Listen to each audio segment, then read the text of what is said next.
പത്തരമാറ്റിൽ ഇനി വരാനിരിക്കുന്ന നല്ലൊരു അടിപൊളി സൂപ്പർ ത്രില്ലിംഗ് ആയിട്ടുള്ള എപ്പിസോഡിന്റെ റിവ്യൂ ആണ് കേട്ടോ പറയുന്നത്. ദേവയാനി ഒരു ദിവസം ആദർശിനെ വിളിച്ചിട്ട് തന്റെ ആഭരണങ്ങളെല്ലാം ആദർശിനെ ഏൽപ്പിക്കുന്നുണ്ട്. എന്നിട്ട് പറയാണ്, ഇതെല്ലാം ഞാൻ എൻ്റെ ഭാര്യയ്ക്ക് കരുതി വെച്ചതായിരുന്നു, നീ ഇതെല്ലാം നയന മോൾക്ക് കൊടുക്കണം, എനിക്ക് ഇതിൻ്റെ ഒന്നും ആവശ്യമില്ല മോനെ, ഇതെല്ലാം കൂടി ഒരു 300 പവനെങ്കിലും കാണും എന്നല്ലങ്ങനെ ദേവയാനി പറയുമ്പോൾ, അത് വേണ്ടമ്മേ, മുത്തശ്ശി കൊടുത്ത ആഭരണങ്ങൾ പോലും നയന ഇതുവരെ ഉപയോഗിച്ചിട്ടില്ല, അതിന്റെ കൂടെ അമ്മ ഇതും കൂടി കൊടുത്താൽ അവൾ ഒരിക്കലും ഇത് സ്വീകരിക്കില്ല, ഇത് അമ്മയുടെ കയ്യിൽ തന്നെ വെക്കുന്നതാണ് നല്ലതെന്നൊക്കെ പറയുകയാണ് ആദർശ്. ഓ അങ്ങനെയാണോ, നീ എന്തൊക്കെയാണ് ഈ പറയുന്നത്? എന്റെ മരുമകള് എന്റെ സ്വർണം ഇട്ട് കാണാൻ ഞാൻ ആഗ്രഹിച്ചു, അതിപ്പോ ഇത്ര വലിയ തെറ്റാണോ? ദിവസവും അവൾ ഇതും ധരിച്ചുകൊണ്ട് നടക്കണമെന്നൊന്നും ഞാൻ പറയുന്നില്ലല്ലോ, പക്ഷെ ഈ വീട്ടിൽ ഇടക്കിടക്ക് ഓരോരോ ഫംഗ്ഷനൊക്കെ നടക്കാറില്ലേ, അപ്പോഴൊക്കെ അവൾക്ക് ഇത് ധരിക്കാമെന്നാണ് ഞാൻ പറഞ്ഞതെന്നും പറഞ്ഞുകൊണ്ട് ദേവയാനി ബെഡിൽ വെച്ച് ആ സ്വർണങ്ങളൊക്കെ ഓരോന്നായിട്ട് എടുത്ത് നോക്കുന്നുണ്ട്. അമ്മയുടെ ഇഷ്ടം അതാണെങ്കിൽ അത് നടക്കട്ടെ, ഞാൻ തൽക്കാലം എതിരൊന്നും പറയുന്നില്ലെന്ന് പറഞ്ഞുകൊണ്ട് ആദർശ് അവിടെ നിന്നങ്ങ് പോവാണ്. ആ സമയം തന്നെ ദേവയാനി അവിടേക്ക് വരുന്നുണ്ട്. അല്ല ദേവേച്ചി, ഇതാരുടെയാ ഇത്രയധികം സ്വർണം? ഇതെല്ലാം ഞാനൊന്ന് ഇട്ട് നോക്കട്ടെ, എനിക്കാണ് ഇത് കൂടുതൽ ചേരുന്നതെന്നും പറഞ്ഞുകൊണ്ട് രേവതി അതിൽ നിന്ന് ഓരോന്നായിട്ട് എടുത്ത് ഇട്ട് നോക്കുന്നുണ്ട്. രേവതിയുടെ ആ പ്രവൃത്തി ദേവയാനിക്ക് തീരെ ഇഷ്ടപ്പെടുന്നില്ല. ദേവയാനി ദേഷ്യത്തിൽ ഇങ്ങനെ നിൽക്കുകയാണ്. രേവതിക്ക് ഇത്രയധികം പ്രായമായില്ലേ, എന്നിട്ടും സ്വർണത്തോടുള്ള ആർത്തി തീർന്നിട്ടില്ലേ? ഇതെല്ലാം ഞാൻ എനിക്ക് ഏറ്റവും ഇഷ്ടമുള്ള ഒരാൾക്ക് കൊടുക്കാൻ വേണ്ടി എടുത്തു വെച്ചതായിരുന്നു, അതുകൊണ്ടായി എടുത്തതെല്ലാം ഊരി ആ ബോക്സിൽ തന്നെ രേവതി തിരിച്ചു വെച്ചേക്ക്, അതിന് വല്ല കേടുപാടുകളും സംഭവിച്ചാൽ അത് കൊടുക്കാൻ പറ്റില്ലല്ലോ എന്നൊക്കെ രേവതിയുടെ മുഖത്തടിച്ചതുപോലെ പറയുന്നുണ്ട് ദേവയാനി. ഓ അങ്ങനെയാണോ, ഞാൻ ഇതൊന്ന് ഇട്ടു നോക്കിയെന്ന് വെച്ച് ഈ സ്വർണ്ണമൊന്നും മുക്കാവാൻ പോകുന്നില്ലല്ലോ ദേവേച്ചി. വേണുവേട്ടൻ എന്നെ കല്യാണം കഴിച്ചുകൊണ്ട് വരുമ്പോൾ ഇതിന്റെ ഇരട്ടി സ്വർണം എന്റെ ദേഹത്തുണ്ടായിരുന്നു, ഇതെല്ലാം ഇപ്പോഴും ലോക്കറിൽ സൂക്ഷിച്ചു വെച്ചിരിക്കുക. ദേവേച്ചി ഇതെല്ലാം പ്രിയപ്പെട്ട ആർക്കോ കൊടുക്കാൻ വേണ്ടി എടുത്തു വെച്ചതാണെന്നല്ലേ പറഞ്ഞത്, അതാരാണെന്ന് എനിക്ക് മനസ്സിലായി ദേവേച്ചി എന്നും പറഞ്ഞുകൊണ്ട് രേവതി സന്തോഷത്തോടെ അവിടെ നിന്നങ്ങ് പോവാണ്. ശേഷം വളരെയധികം സന്തോഷത്തോടു കൂടി അനാമികയുടെ അരികിലേക്ക് ചെല്ലുകയാണ് രേവതി. മോളെ, ദേവേച്ചി സ്വർണമൊക്കെ മോൾക്ക് തരാൻ വേണ്ടി എടുത്തു വെച്ചിരിക്കുക. ഹോ, ഒരു 10-300 പവനെങ്കിലും ഉണ്ടാകും, അതെല്ലാം കണ്ട് എന്റെ കണ്ണ് മഞ്ഞളിച്ചു, എല്ലാം തനി പത്തരമാറ്റ് തങ്കമാണ് മോളെ എന്നൊക്കെ പറഞ്ഞു കൊടുക്കുന്നുണ്ട് രേവതി. അമ്മ വെറുതെ എന്നെ കൊതിപ്പിക്കണ്ട, വല്യമ്മ അതൊക്കെ കരൾ കൊടുത്ത പെൺകുട്ടിക്ക് കൊടുക്കാൻ വേണ്ടി എടുത്തു വെച്ചതായിരിക്കും. അങ്ങനെയല്ല മോളെ, ഞാൻ പറഞ്ഞതാണ് അതിലെ സത്യം. കരൾ കൊടുത്ത പെൺകുട്ടിക്കാണെങ്കിൽ ആ കുട്ടിക്ക് 19 ലക്ഷത്തിന്റെ ചെക്ക് കൊടുത്തതല്ലേ, ദേവേച്ചി അത് പ്രിയപ്പെട്ട ആർക്കോ കൊടുക്കാൻ വേണ്ടി എടുത്തു വെച്ചതാണെന്നാ എന്നോട് പറഞ്ഞത്. ഈ വീട്ടിൽ ദേവേച്ചിക്ക് നയനേക്കാളേറെ പ്രിയം എന്റെ മോളോട് തന്നെയാണെന്നൊക്കെ പറയുന്നുണ്ട്. അതിൽ മോൾക്ക് എന്തെങ്കിലും സംശയമുണ്ടോന്നും കൂടി ചോദിക്കുമ്പോ വല്യമ്മ പറഞ്ഞ ആ പെൺകുട്ടി ഞാൻ തന്നെയായിരിക്കും അമ്മേ. അങ്ങനെയാണെങ്കിൽ ഇനിയിപ്പോ സ്വർണം മോഷ്ടിക്കേണ്ടിയൊന്നും വരില്ല, എല്ലാ കാര്യങ്ങളും എളുപ്പമായി. വല്യമ്മയുടെ സ്വർണമൊക്കെ എനിക്ക് വന്ന് ചേരാൻ പോവാ. മുത്തശ്ശി നയനയ്ക്ക് സ്വർണം കൊടുത്തില്ലേ, അതിന്റെ പകരമായിരിക്കും വല്യമ്മ എനിക്ക് സ്വർണം തരാൻ പോകുന്നത്. എന്തായാലും അത് കണ്ടാൽ ഇവിടുത്തെ 2 അവളുമാർക്കൊന്നും ഒട്ടും ഇഷ്ടപ്പെടില്ല അമ്മയെന്നൊക്കെ പറയുകയാണ് അനാമിക.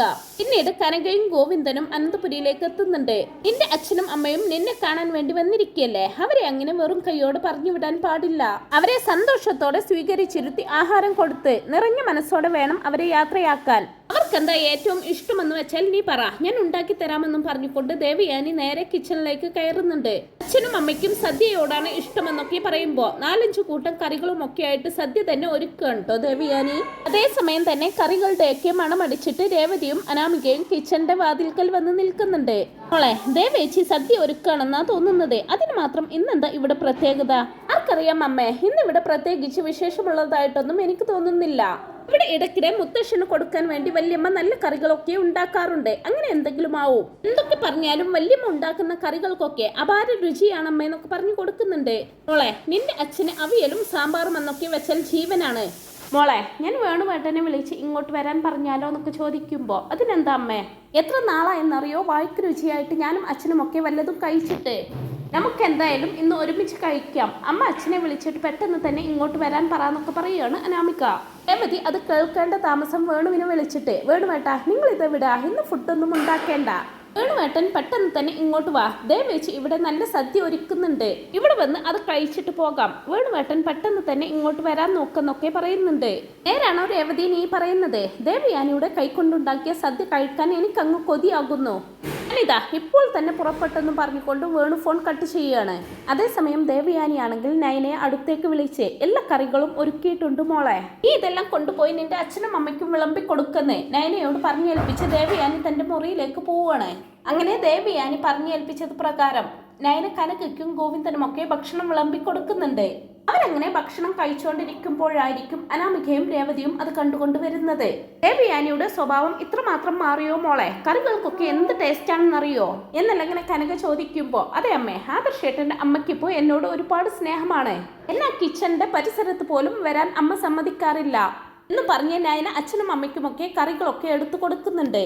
ആ സമയം അനാമിക വന്നിട്ട്, എന്താടി ഇത്, കണ്ണിൽ കണ്ടവരെയൊക്കെ വിളിച്ചു കൊണ്ടുവന്നിട്ട് അവർക്ക് സദ്യ വിളമ്പി കൊടുക്കുന്നോ എന്നെല്ലാം ചോദിക്കുമ്പോ, ഇത് കണ്ണിൽ കണ്ടവരൊന്നുമല്ല, എന്റെ അച്ഛനും അമ്മയുമാണ് എന്നെല്ലാം നയന പറയുമ്പോ, മകളെ കാണാൻ വന്നാൽ കണ്ടിട്ട് പോയിക്കോണം, അല്ലാതെ വീട്ടിൽ കയറ്റിയിരുത്തി ചോറ് കൊടുക്കുകയല്ല വേണ്ടത്. ഇതൊരു വീടാണോ അതോ ഹോട്ടലാണോ എന്നൊക്കെ ചോദിച്ചുകൊണ്ട് അനാമിക ബഹളം വയ്ക്കുന്നുണ്ട്.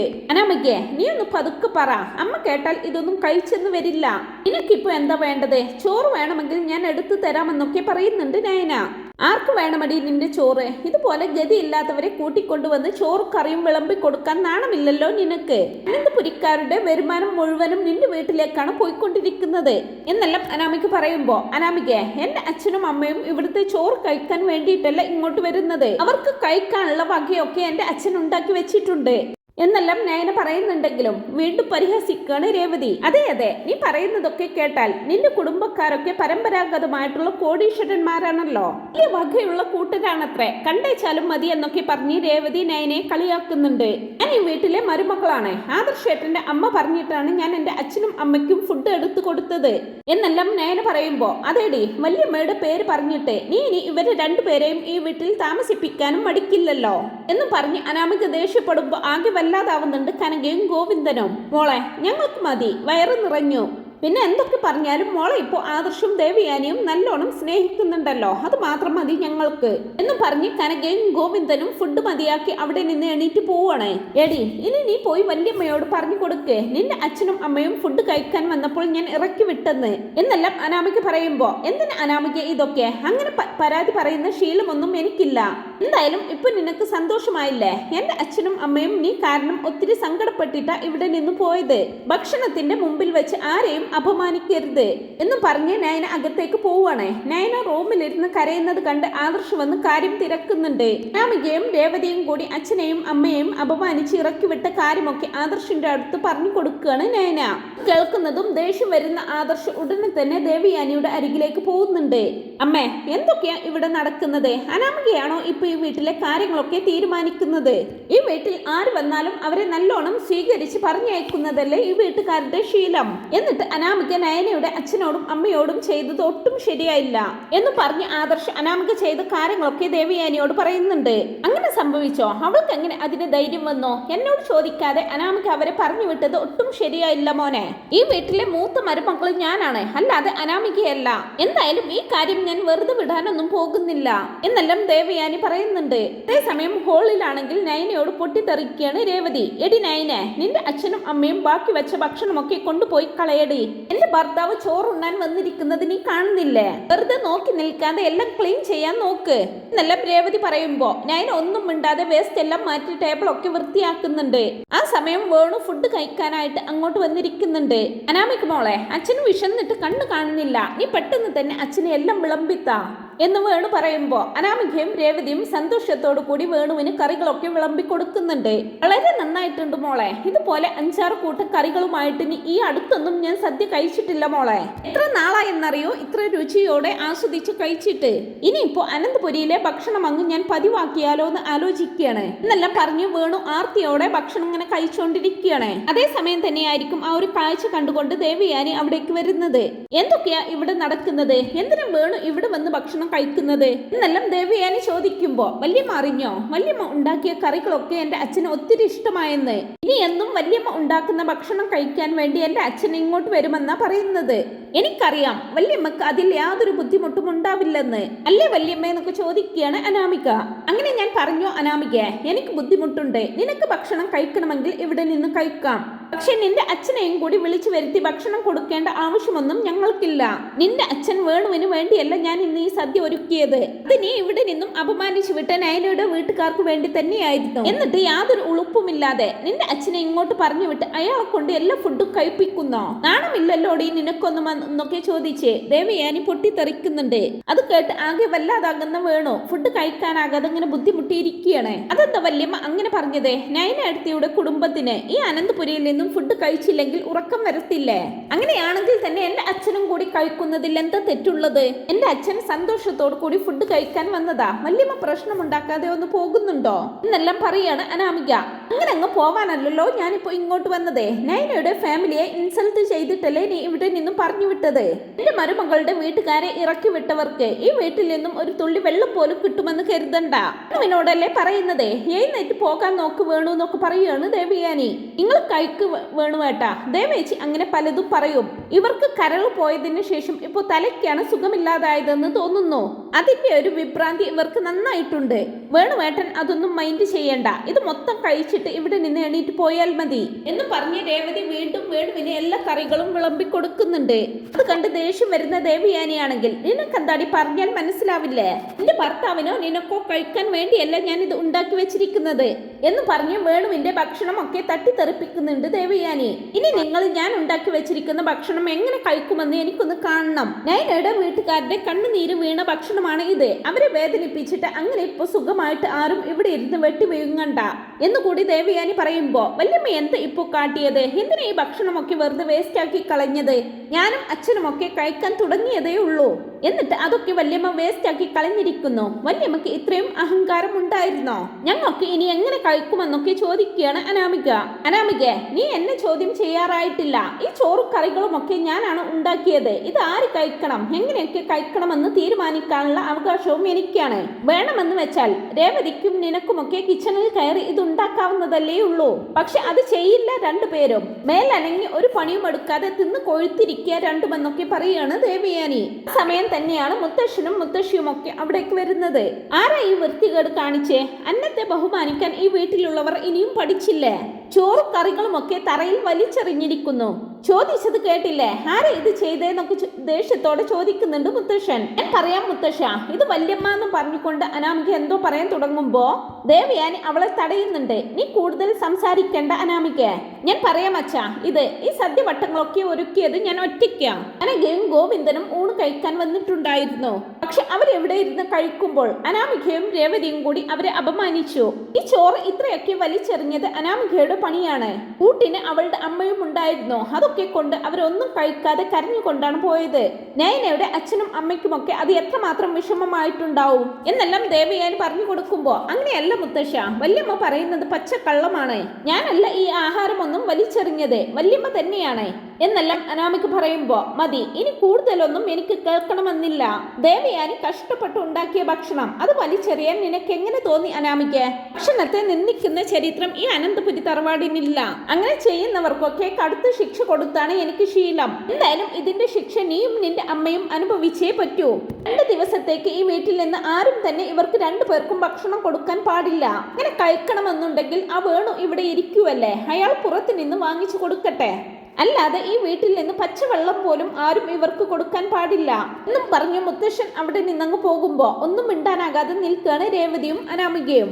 ആ സമയം ദേവയാനി പറയുന്നുണ്ട്, നിനക്ക് ഇതൊന്നും കിട്ടിയാൽ പോരാ അനാമികയെ. നയനയുടെ അച്ഛനെയും അമ്മയെയും അപമാനിച്ചല്ലേ നിങ്ങളൊക്കെ ഇവിടെ നിന്ന് പറഞ്ഞു വിട്ടത്. നീയൊക്കെ ഇത്രയൊന്നും അനുഭവിച്ചാൽ പോരാ. എന്തായാലും ഇവിടെ നിന്ന് പോകുമ്പോ ഈ ചിതറിക്കിടക്കുന്ന ഭക്ഷണമെല്ലാം വൃത്തിയാക്കിയിട്ട് വേണം പോവാൻ. ഇല്ലെങ്കിൽ ഞാൻ ഇത് മുത്തശ്ശനെ അറിയിക്കും. അതിനി വേറെ ശിക്ഷയായിരിക്കും കിട്ടുന്നത്. ഓർത്തു വെച്ചോന്നും പറഞ്ഞുകൊണ്ട് ദേവയാനി അവിടെ നിന്നങ്ങ് പോവാണ്. എന്തൊരു കഷ്ടമായത് അമ്മേ, നമുക്കിപ്പോൾ ഇരട്ടി പണിയായല്ലോ. എനിക്ക് വയ്യ ഈ തറയൊന്നും വൃത്തിയാക്കാൻ. അമ്മ ഒറ്റയ്ക്ക് അങ്ങോട്ട് ചെയ്താൽ മതി. അച്ഛൻ പോയി ഹോട്ടലിൽ നിന്ന് നല്ല ബിരിയാണി എന്തെങ്കിലും വാങ്ങിച്ചിട്ട് വാ എന്നെല്ലാം അനാമിക്ക് പറയുമ്പോ അത് പിന്നെ മോളെ, ഹോട്ടലിൽ നിന്ന് നല്ല ഫുഡ് വാങ്ങിക്കാൻ എന്റെ കയ്യിൽ ക്യാഷ് ഉണ്ടായിരുന്നെങ്കിൽ അച്ഛൻ ഇങ്ങോട്ട് വരില്ലായിരുന്നല്ലോ. അച്ഛന്റെ സ്ഥിതിയൊക്കെ വളരെ മോശമാണ് മോളെ. ഒരു 100 രൂപ പോലും എടുക്കാൻ ഇപ്പോൾ അച്ഛന്റെ കയ്യിലില്ല. മോൾ അമ്മയെയും കൂട്ടി എങ്ങനെയെങ്കിലും ഇവിടെ അഡ്ജസ്റ്റ് ചെയ്ത് ജീവിക്കാൻ നോക്ക്, അല്ലെങ്കിൽ നമുക്കിപ്പോൾ തെരുവിലേക്ക് ഇറങ്ങേണ്ട ഗതികേടാണ് എന്ന് പറഞ്ഞ് വേണു അവിടെ നിന്നങ്ങ് പോകുമ്പോ നിരാശയോട് കൂടി ഇങ്ങനെ നിൽക്കുകയാണ് അനാമിക. പിന്നീട് ദേവയാനി നയനയ്ക്ക് തന്നെ എടുത്തു വെച്ചിരിക്കുന്ന ആഭരണങ്ങളൊക്കെ കൊടുക്കുന്നുണ്ട്. മോളെ, നീ ഈ ആഭരണങ്ങളൊക്കെ ഇട്ട് കാണാൻ അമ്മയ്ക്ക് നല്ല ആഗ്രഹമുണ്ട്. മോൾ ഇതൊക്കെ ഒന്ന് ധരിച്ചെന്ന് പറഞ്ഞുകൊണ്ട് നയനയെ അതെല്ലാം ധരിപ്പിക്കുകയാണ് ദേവയാനി. അമ്മയ്ക്ക് വേണ്ടി ആ ആഭരണങ്ങളെല്ലാം ഇട്ട് നയനങ്ങനെ ആ വീട്ടിലൂടെ നടക്കുമ്പോ അനാമികയ്ക്ക് അതൊട്ടും സഹിക്കുന്നില്ല. അനാമിക രേവതിയോടായിട്ട്, ഇവൾക്ക് എവിടുന്ന അമ്മ ഇത്രയും സ്വർണം? മുത്തശ്ശൻ കൊടുത്ത സ്വർണം ഇത്രയും വരില്ലല്ലോ. എടി നയനെ ഒന്നവിടെ നിന്നേ, നീ ആരുടെ സ്വർണ്ണമാടി ഈ മോഷ്ടിച്ചോണ്ട് പോകുന്നത് എന്നെല്ലാം അനാമിക ചോദിക്കുമ്പോ, സ്വർണം മോഷ്ടിക്കുന്ന സ്വഭാവം എനിക്കല്ലല്ലോ, നിനക്കും നിന്റെ അമ്മയ്ക്കുമല്ലേ ഉള്ളത്. ഇതൊക്കെ ആദർശേട്ടന്റെ അമ്മ എനിക്ക് തന്ന സ്വർണ്ണാഭരണങ്ങളാണ്. ഞാൻ ഇത് മുത്തശ്ശിയെയും എന്റെ ചേച്ചിയെയും കാണിക്കാൻ വേണ്ടി കൊണ്ടുപോവായിരുന്നു എന്ന് പറഞ്ഞ് നയന അവിടെ നിന്നങ്ങ് പോകുമ്പോ അനാമിക ദേഷ്യത്തോടെ രേവതിയോട് ചീറുന്നുണ്ട്. അമ്മയല്ലേ എന്നോട് നേരത്തെ പറഞ്ഞത് വല്യമ്മ ആ സ്വർണ്ണമൊക്കെ എനിക്കാണ് തരാൻ പോകുന്നതെന്ന്, എന്നിട്ടിപ്പോ അവളാണല്ലോ അതെല്ലാം ഇട്ടുകൊണ്ട് നടക്കുന്നത് എന്നെല്ലാം അനാമിക ചോദിക്കുമ്പോ, അത് പിന്നെ മോളെ, ഞാൻ വിചാരിച്ചു ദേവിയാനിക്ക് ഏറ്റവും കൂടുതൽ ഇഷ്ടം മോളോടാണ്. പക്ഷെ ഇപ്പൊ എനിക്ക് മനസ്സിലായി, ഇവളെന്തോ കൂടോത്രം ചെയ്തിട്ട് ദേവിയാനിയുടെ മനസ്സ് മാറ്റിയിട്ടുണ്ട് മോളെ എന്നെല്ലാം രേവതി പറയുമ്പോ ദേഷ്യം അടക്കാനാകാതെ നിൽക്കുകയാണ് അനാമിക. മുത്തശ്ശൻ കൊടുത്ത സ്വർണത്തിന് പുറമെ വല്യമ്മ കൂടി കൊടുത്ത സ്വർണം കൂടി കൂട്ടിയാൽ ഇപ്പൊ നമ്മളെക്കാൾ കോടീശ്വരി അവളാണമ്മേ. അവള് പണ്ട് പാവപ്പെട്ടവളൊക്കെ ആയിരിക്കാം, പക്ഷെ ഇപ്പൊ അവള് കോടീശ്വരിയാണ്. എന്നാൽ നമ്മളോ ഇപ്പൊ ഒന്നുമില്ലാതെ പാപ്പരായി മാറിക്കൊണ്ടിരിക്കുകയാണ് അമ്മ എന്നൊക്കെ പറഞ്ഞ് നിരാശയോടെ നിൽക്കുകയാണ് അനാമിക. അതേസമയം ദേവിയാനിയാണെങ്കിൽ നയനയുടെയും ആദർശിന്റെയും കല്യാണം എനിക്ക് കാണാൻ കഴിഞ്ഞിട്ടില്ല. അന്ന് എനിക്ക് മോളോട് വെറുപ്പായിരുന്നല്ലോ.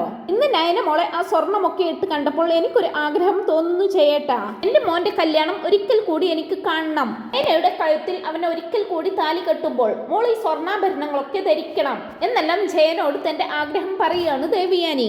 അങ്ങനെ വളരെയധികം രസകരമായിട്ടുള്ള മുഹൂർത്തങ്ങളാണ് പത്തരമാറ്റിൽ ഇനി വരാനായിട്ട് പോകുന്നത്. ഈ ഒരു റിവ്യൂ നിങ്ങൾക്ക് ഇഷ്ടപ്പെടുന്നുണ്ടെങ്കിൽ വീഡിയോ ഒന്ന് ലൈക്ക് ചെയ്യാനും ചാനൽ ഒന്ന് സബ്സ്ക്രൈബ് ചെയ്ത് സപ്പോർട്ട് ചെയ്യാനും മറക്കല്ലേ friends. Thanks for watching my video.